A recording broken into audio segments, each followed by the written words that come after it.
Mukesh Chakiya RDS recording studio सरिस्वा बाजार। आदे काहे पछतात बाड़ा सुनाए याद हो शादी तो होते बाटे बानी हम कुआं हो काहे पछतात बाड़ा सुनाए याद हो शादी तो होते बाटे बानी हम कुआं की अब दूसरा के कहब पुरानी यारऊ ने बता में करे जाऊ शादी में यारऊ ने बता में बोलई हो पर चाहवन कदेव जवानी यारऊ शादी में बोलई हो पर चाहवन कदेव जवानी चाहवन कदेव यारऊ ने बता में बोलई हो डीजे मुकेश चकिया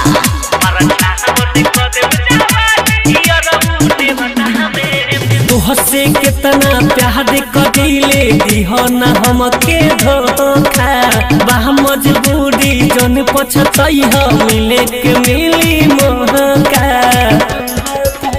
जान हो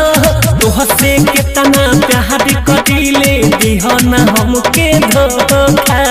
बा मजबूरी जन पछतई हो मिले के मिली मौका आदे हो खना निराश तनी कर विश्वास शादी कइले बताबो तोहर बानी यारऊ ने बता में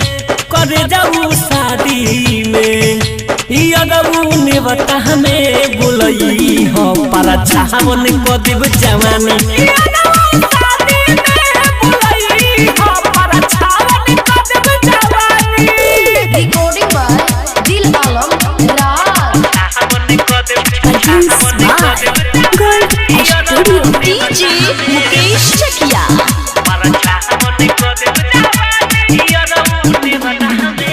यूसुफ विशाल बात कही से बताई जाता वे तू हर बराती हो अर्जू अर्जुन संग सुन दिली आलम तुम कच में नाचबा जुदाती हो सुनई अरऊ यूसुफ विशाल बात कैसे बताई जाता वे तू हर बराती हो अर्जू अर्जुन संग सुन दिली आलम तुम कच में नाचबा जुदाती हो सुन अभिषेक बात बड़ुए विशेष डीजे बड़े देश के बड़ी परेशानी यारऊ ने बता में करे जाऊ शादी में यारऊ ने बता में बोलई हो नव छावर कदेव जवानी